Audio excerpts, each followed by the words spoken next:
Voilà. De nos jours, il existe de faux comptes Facebook. Ceux qui ne sont pas les habitués ne comprennent peut-être pas qu'est-ce qu'on veut dire par là. Cela veut dire que quelqu'un peut vous appeler, quelqu'un peut vous écrire, quelqu'un peut vous insulter, mais en empruntant, si vous voulez, l'identité d'une autre personne. Donc, ne vous arrêtez pas sur les noms, sur la photo que vous voyez lorsque vous recevez un message, si vous avez un compte. Ne regardez pas seulement les profils, la photo, mais il faut faire des investigations pour savoir qui se cache derrière la photo que vous voyez, qui se cache derrière le message que vous avez reçu. La parole nous dit aussi non seulement de lire les Écritures, parce que ça nous fait tellement du bien, c'est la parole de Dieu, mais la parole nous invite à sonder et à examiner les Écritures. Et ça, c'est chaque membre du corps du Christ, c'est pour nous tous. Ce n'est pas pour les uns et pas pour les autres. Bien qu'il y a des enseignants, il y a des docteurs, il y a des évangélistes qui sont des dons que Dieu a établis dans l'Église pour le perfectionnement des saints. Alors, aujourd'hui, nous allons parler peut-être d'un personnage de la Bible et nous allons atterrir sur deux personnages au fait. Un personnage qui a un lien avec l'Ancienne Alliance, pour ne pas dire l'Ancien Testament, ce serait tout à fait faux. Il y a plusieurs personnages, mais ici, on parle vraiment de l'Ancienne Alliance. Qui dit Ancienne Alliance, ça veut dire nous parlons de l'alliance que Dieu a signée, a traité avec son peuple, mais par le canal d'un homme que nous connaissons tous qui s'appelle Moïse. Donc, c'est ça. C'est un personnage biblique que nous voulons regarder. Et nous allons terminer notre mois par un autre personnage clé. Celui-là, il est le personnage central de la Bible. Alors là, on peut dire sans se tromper de Genèse à Apocalypse, de l'Ancien Testament au Nouveau Testament, de l'Ancienne Alliance et la Nouvelle Alliance mises ensemble. Donc, vous comprenez bien, il s'agit de Jésus-Christ. Bien, alors, c'est avec ces deux grands personnages, sans vouloir les comparer, parce que ce serait faire fausse route, mais juste, on va les aborder chacun à son rang. Voilà. Alors, sondons les Écritures, examinons les Écritures. Aujourd'hui, c'est par rapport à Moïse. Nous attendons, dans l'histoire humaine, Moïse n'était pas le témoin direct de ce qu'il raconte, ni de sa propre mort. Comment aurait-il pu écrire avec précision sur ces sujets? Donc, il y a un débat autour de ces personnages pour savoir est-ce que c'est lui qui a écrit ou c'est pas lui qui a écrit. Comment ça se fait qu'il peut écrire des choses que lui n'était pas témoin direct? Mais on peut, à cause de ces personnages, qui est comme les traits, qui est comme les symboles justement de cette alliance ancienne, qui est vraiment dans notre sujet du mois. Nous pouvons aussi élargir pour parler de tous les, entre guillemets, 40 écrivains de la Bible. Tous étaient-ils des apôtres du Christ? Tous avaient-ils vécu les années dont ils ont écrit? Luc le médecin, était-il un témoin direct? Tout ce qu'il a écrit, c'est parce qu'il a vécu dans ces époques. Paul, était-il un témoin direct, à proximité? Était-il avec les autres apôtres autour de Jésus? On peut poser la même question pour les prophètes qui ont écrit, qui font partie de ceux qui ont écrit. Parmi ces prophètes, Il y en a qui ont écrit sur la naissance de l'enfant Jésus. On sait que c'est des questions simples que nous savons, mais c'est mieux de les rappeler. Comment ça se fait-il que Ésaïe, Jérémie ont-ils écrit sur la naissance de l'enfant Jésus? Nous savons que c'est grâce au Saint-Esprit, ils ont prophétisé parce que l'Esprit de Dieu est venu sur eux. Dans ce sens, parler de ces choses, écrire quelque chose dans les livres, pas n'importe où, dans les livres. Le terme écrit dans la Bible a un sens beaucoup plus large que le fait d'avoir un stylo, d'avoir une plume, d'avoir une feuille blanche et de l'encre bleue et être en train de gribouiller ou de griffonner. Écrire, ça veut dire plus que le fait du travail des scribes. C'est plus que ça. Écrire ou écrire dans les livres de vie ne signifie pas qu'on est derrière son machine à dactylo, le vieux système, ou qu'on est derrière les claviers de son ordinateur en train de... Ce n'est pas ça que ça veut dire écrire. Et que sais-je encore? Ça ne veut pas dire que tu as ton stylo à billes et que tu es en train d'écrire dans un papier blanc et laisser quelque chose pour sa postérité. Nous allons commencer par un exemple. Qui a écrit les livres de Josué? J'étais en train de lire un commentaire d'un humain parce que le livre de Josué est aussi appelé la conquête de Canaan. Les théologiens, les étudiants de la parole de Dieu racontent beaucoup de choses. Ces livres de Josué, selon eux, même s'ils reconnaissent que Josué est le personnage principal, même s'ils reconnaissent que ce livre de Josué, c'est l'histoire d'un peuple, l'entrée de ce peuple et la conquête de Canaan jusqu'à la mort de Josué, mais par la manque de la présence d'esprit en eux, et c'est Jude qui le dit, parce que Jude dit, ces gens injurient les gloires. Ils parlent avec grandiloquence des choses qu'ils ignorent.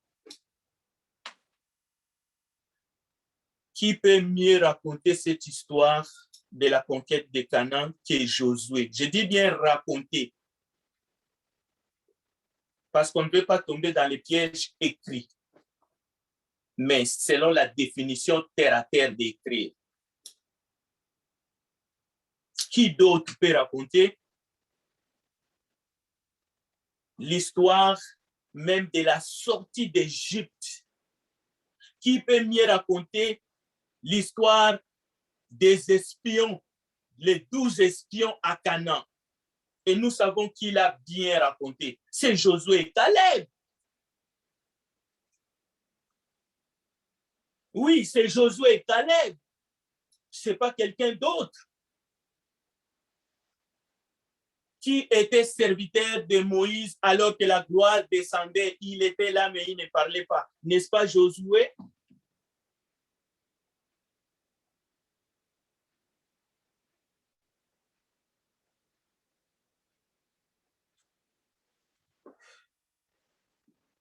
Déjà, au début de l'appel de Josué, la Bible nous dit, même avant son appel, Moïse lui impose ses mains. Et l'Éternel fortifia Josué. Josué chapitre 1, verset 8. Prends courage. Bon, Abraham a vécu 1300 ans avant l'existence historique de cette communauté juive, appelée le peuple juif. Abraham a vécu. Et d'ailleurs, Abraham n'était pas d'origine juive. Voilà pourquoi certains disent, la Genèse est anonyme. Nous ne connaissons pas qui a écrit la Genèse. Et d'ailleurs, tout comme les autres livres de Torah, qu'on appelle aussi Pentateuque. Alors, appelons les choses, appelons chacun par son nom.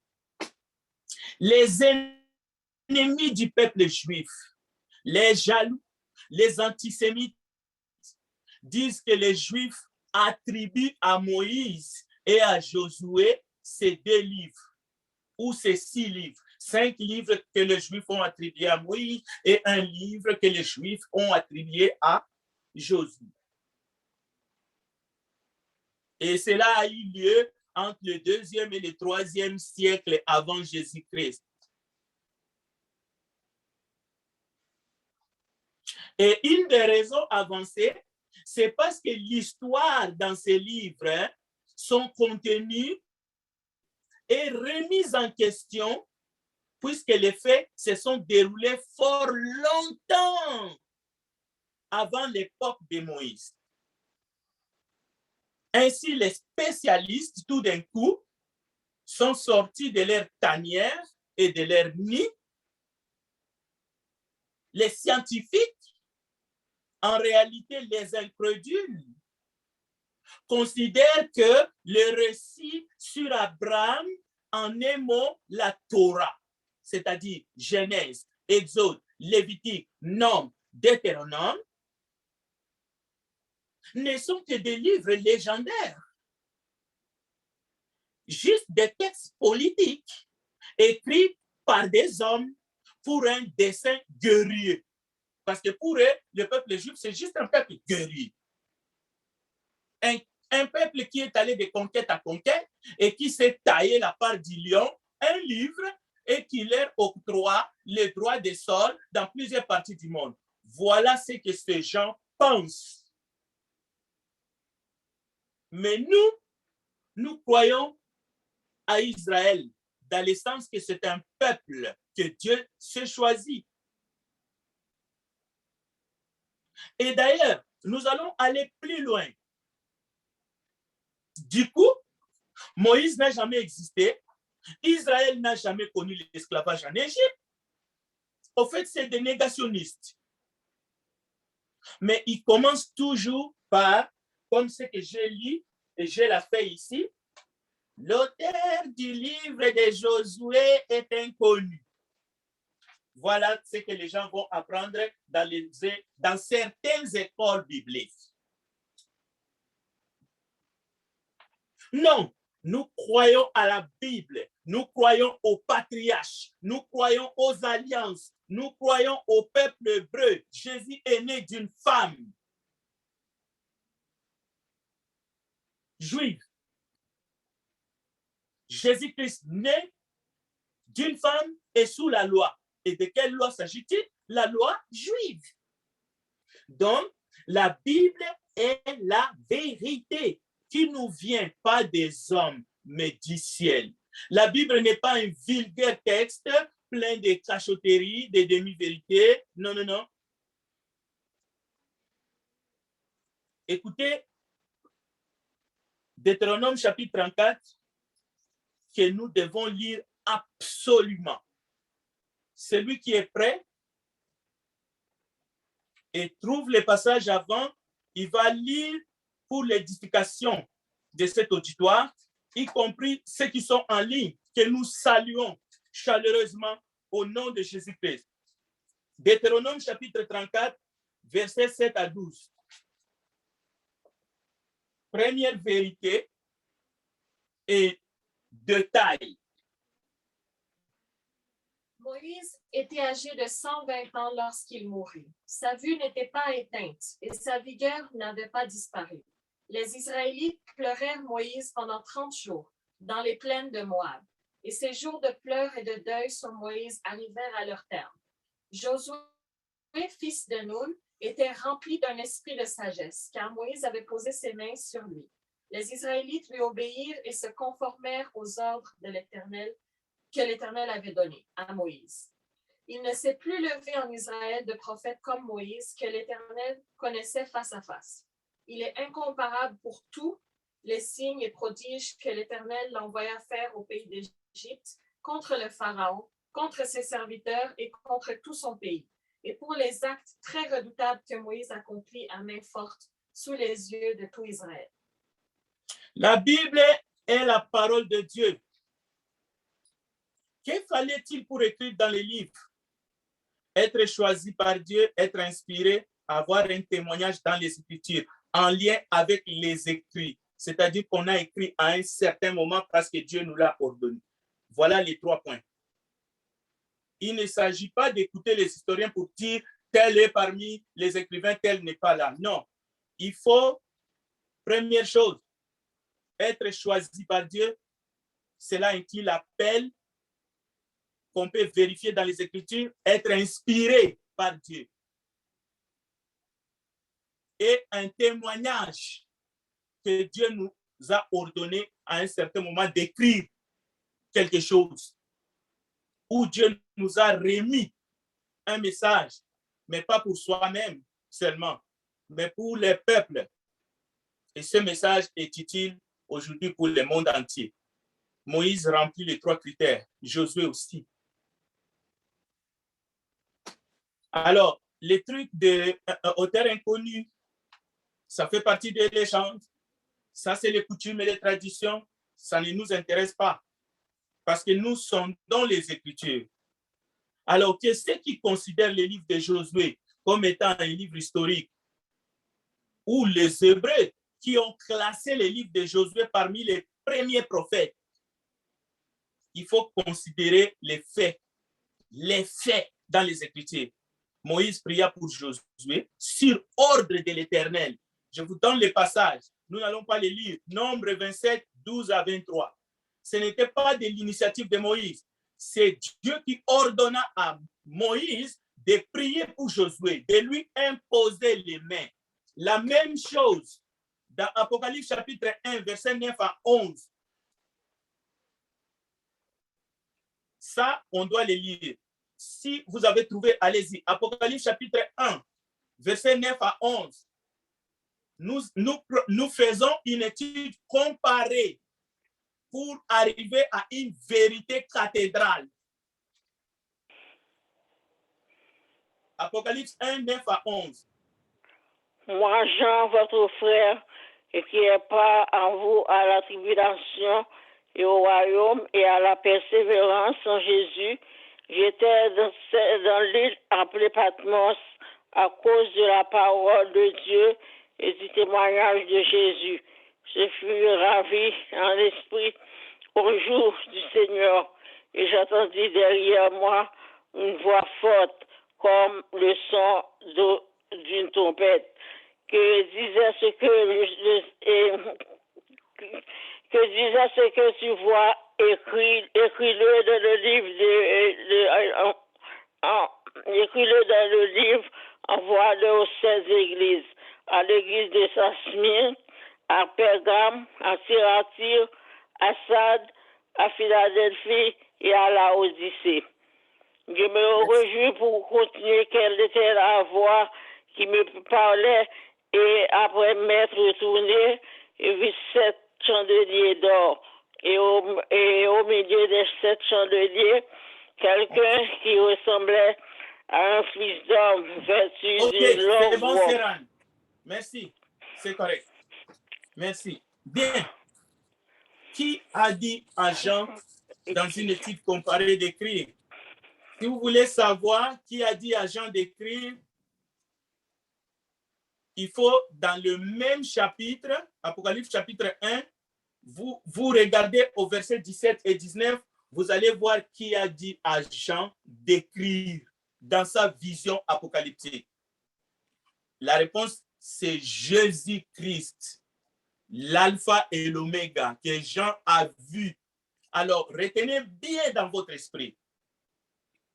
Ce n'est pas parce qu'on a lu dans un commentaire que l'auteur des l'épître de l'Apocalypse, c'est Jean, que vous avez la certitude que c'est lui qui l'a écrit. Non, il faut chercher dans les Écritures.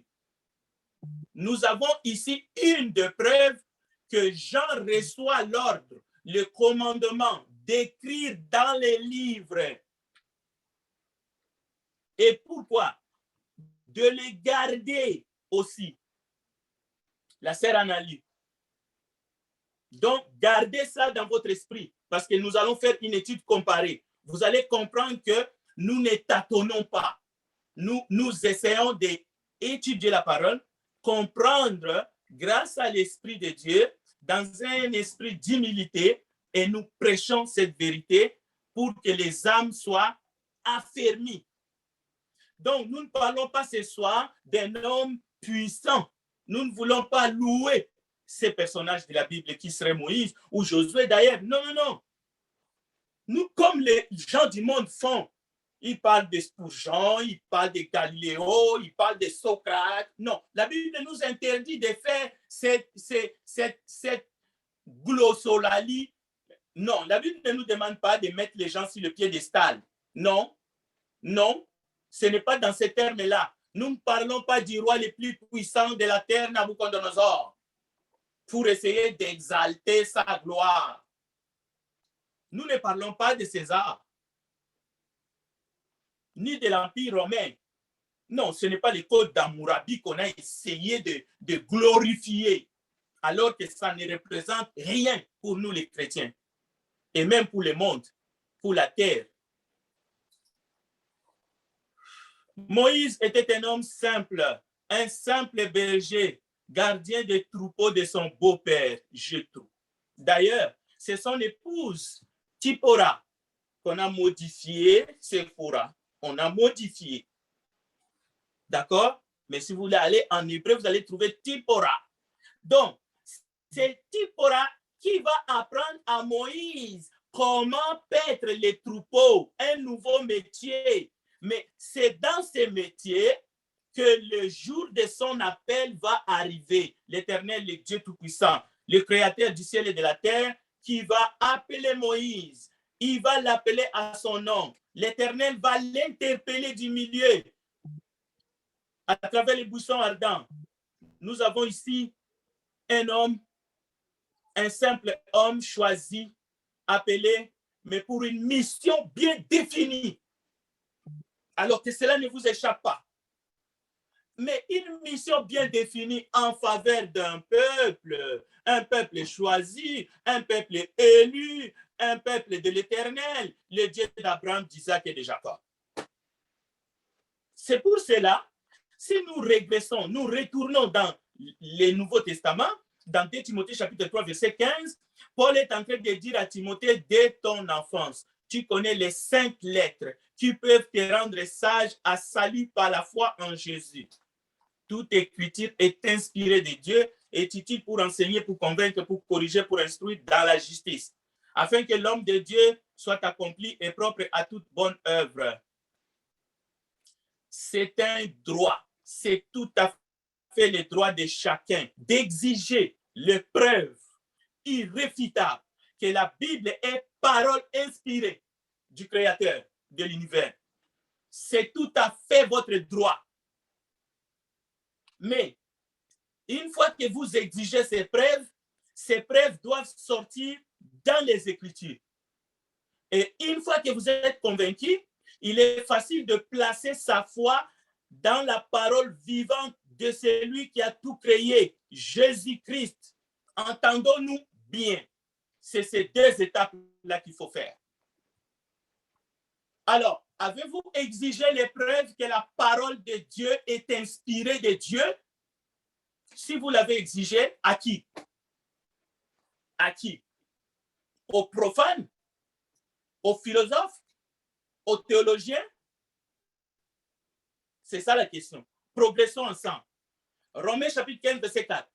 Tout ce qui a été écrit d'avance l'a été pour notre instruction, afin que par la patience et par la consolation que donnent les Écritures, nous possédions l'espérance. Si les Écritures produisent chez vous, chez qui que ce soit, chrétien ou non, autre chose que la patience et la consolation, examinez-vous vous-même pour savoir de quel esprit vous êtes animé.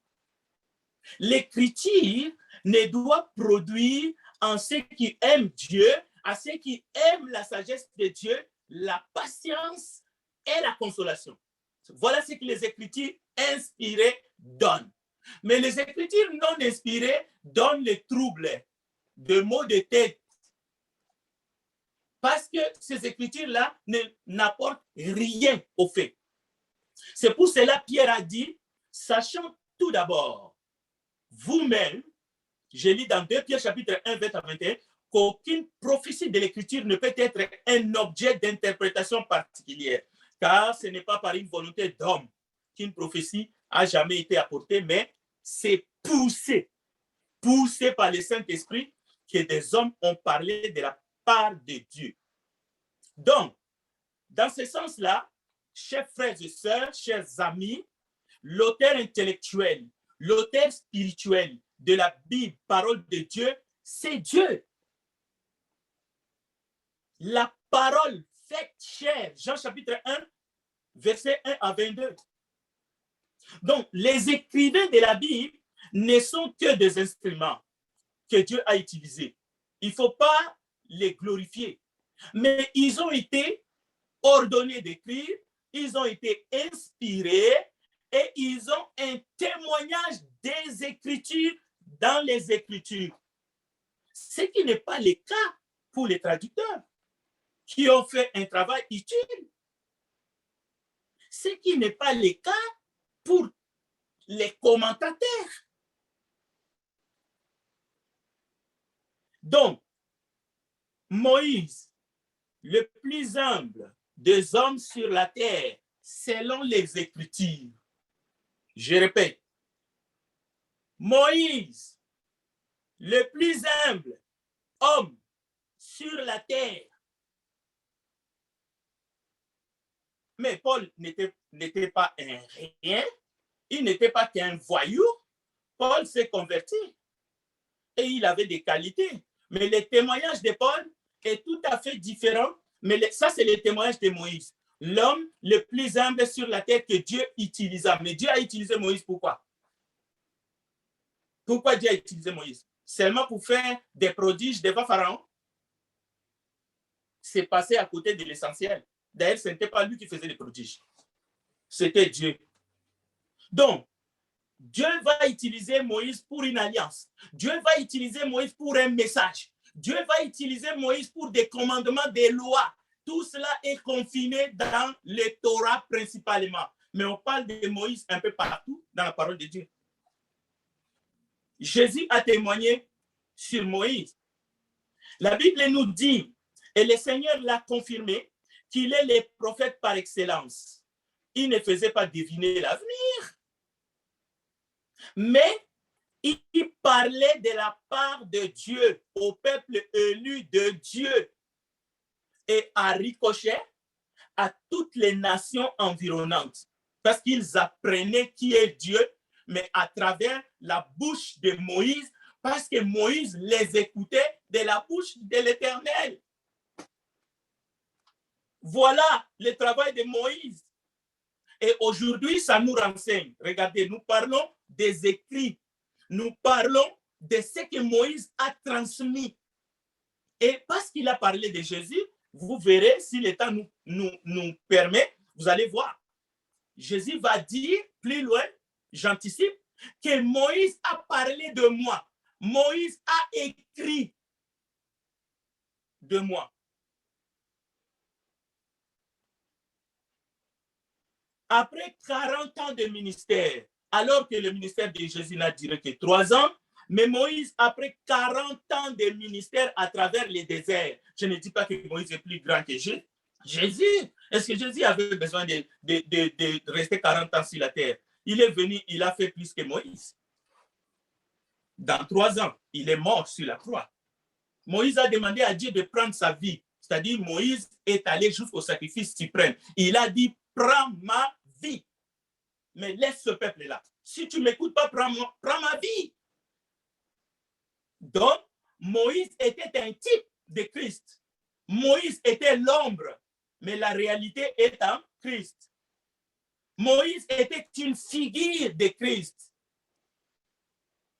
Quand j'ai lu ce que les gens disent sur Moïse, qu'il était analphabète, dans quelle langue Dieu lui a parlé, il ne connaissait pas l'hébreu, il fallait que Dieu lui parle en araméen.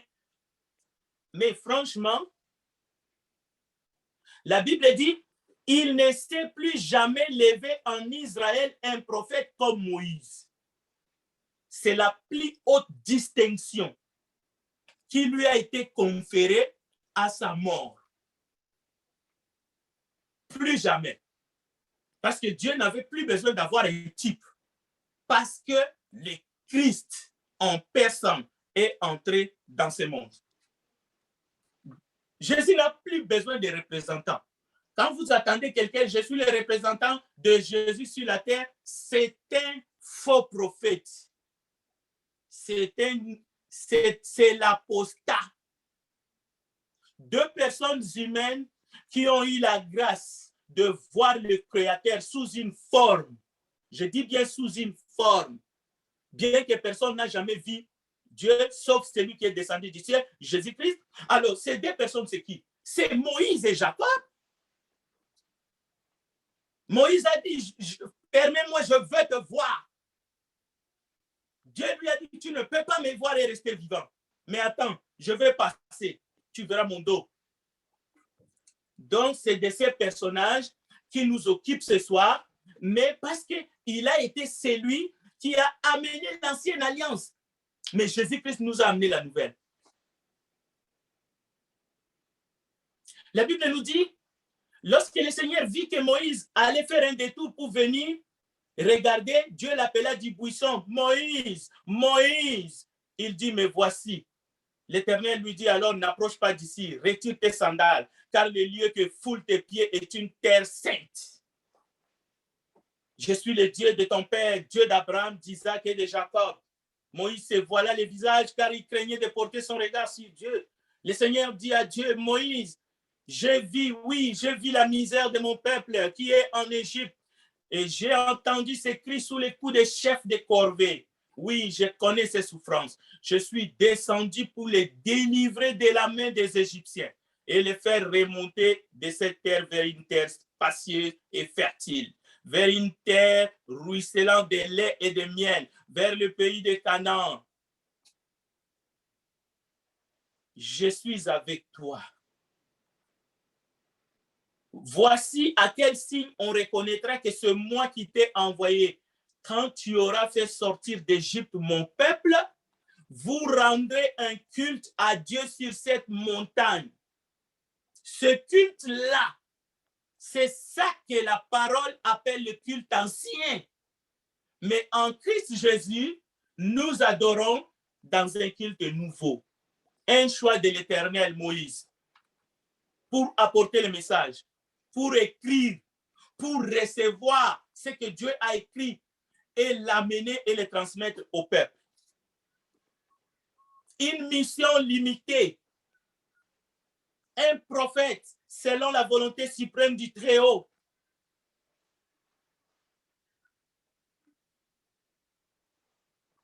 Moïse, choisi pour écrire dans les livres de vie la parole inspirée du Tout-Puissant.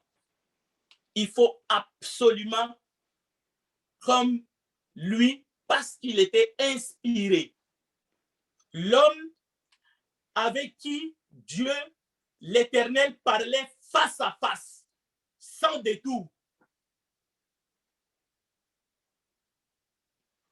Il y a un autre exemple que j'aimerais amener ici. Si vous regardez dans les évangiles, alors que Jean est en train de baptiser, la Bible nous dit, Jésus aussi baptisait de l'autre côté. Et l'écriture continue, mais Jésus lui-même ne baptisait pas, mais ce sont ses disciples qui baptisaient. Avez-vous trouvé une contradiction là, dans ce texte-là, dans les évangiles? Non, non. Jésus baptisait, c'est la vérité. Ses disciples baptisaient, cela veut dire les gestes mécaniques, ce sont les disciples qui les faisaient. Mais tout le message de la repentance, tout le message du baptême de repentance, tous les messages, même que Jean a commencé à faire du royaume des cieux, c'est qui était le porte-étendard. Jean avait laissé, il a dit, c'est celui qui est venu après moi m'a précédé. C'est Jésus-Christ. Alors quand les Écritures disent Jésus-Christ baptisé, parce que les gens sont venus pour dire, oh, celui que tu as baptisé, nous le voyons de l'autre côté en train de baptiser. Jean n'a pas contredit ces gens. Jean-Baptiste a dit simplement, oh, je ne suis même pas digne de délier les courroies de ses sandales. Un homme ne peut recevoir que ce qui lui a été donné d'en haut. Jean ne dit pas, mais qu'est-ce que vous êtes en train de dire? Lui, il n'a pas le droit de baptiser. C'est à moi, Jean-Baptiste, de baptiser. Vous êtes en train de compter des maçons. Non. Le fait que les disciples de Jésus baptisaient, ils baptisaient au nom de qui? À l'ordre de qui? Avançons. La parole de Dieu est esprit et vie. Exode chapitre 17, s'il vous plaît. Je demande à un frère de nous lire ce texte rapidement parce que le temps presse. Exode chapitre 17, nous allons lire les versets 8 jusqu'au verset 16. Au moins, si on termine ce texte, on pourrait s'arrêter et nous continuerons peut-être prochainement. Exode chapitre 17, versets 8 à 16. Amalek vint combattre Israël à Réphidim. Alors Moïse dit à Josué, choisis-nous des hommes, sors et combat Amalek. Demain, je me tiendrai sur le sommet de la colline, la verge de Dieu dans ma main. Josué fit ce que lui avait dit Moïse pour combattre Amalek. Et Moïse, Aaron et Hur montèrent au sommet de la colline. Lorsque Moïse élevait sa main, Israël était le plus fort. Et lorsqu'il baissait sa main, Amalek était le plus fort. Les mains de Moïse étant fatiguées, ils prirent une pierre qu'ils placèrent sur lui et il s'assit dessus.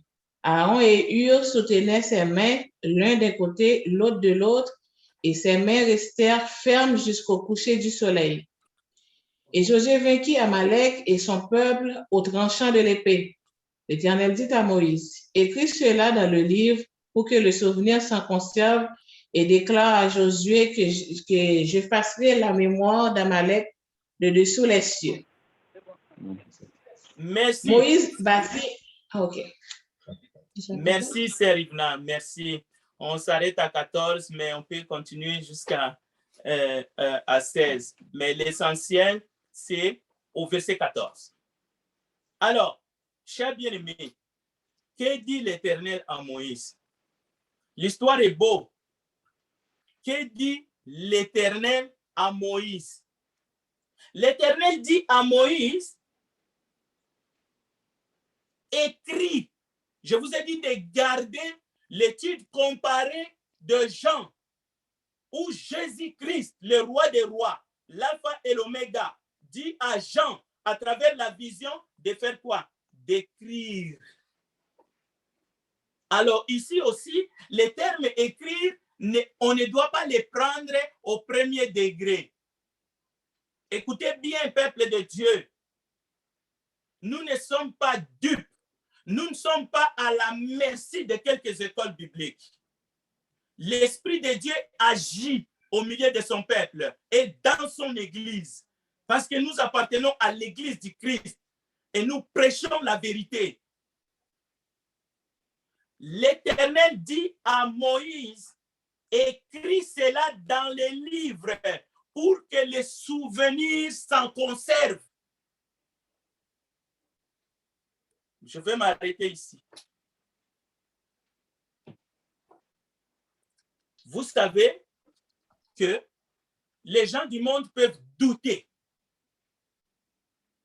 peuvent traiter Moïse d'analphabète. Même si les Écritures déclarent, Actes des Apôtres chapitre 7, que Moïse était un homme, c'était l'homme le plus sage de son époque. Il était instruit. Mais Moïse était un analphabète. Ni Dieu, ni Moïse étaient des analphabètes. Parce que traduit en hébreu, c'est l'Éternel qui est en train de dire à Moïse d'écrire. Et ce n'est pas tout ce que Moïse a fait. Moïse a intercédé à Horeb. Lorsque le peuple a irrité le Seigneur s'est mis dans une telle colère qu'il voulait exterminer. Moïse dit, j'étais monté à la montagne pour recevoir les tables de pierre, les tables de l'alliance que le Seigneur a conclue avec vous. Je suis resté dans la montagne 40 jours et 40 nuits sans manger ni boire. Le Seigneur m'a donné les 2 tables de pierre écrites de la main de Dieu.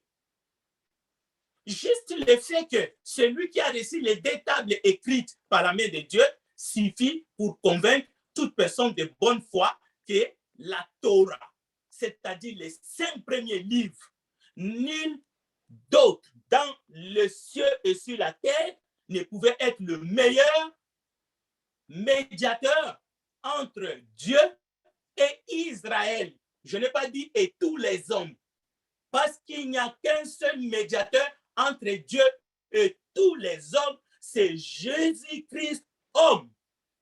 Mais Moïse a joué tour à tour, la médiane a été entre Israël et Dieu comme celui qui prenait le message et il l'amenait au Père.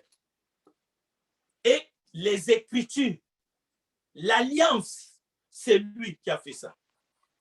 Et il est resté plusieurs fois 40 jours et 40 nuits sans manger pour plaider la cause de ses pères.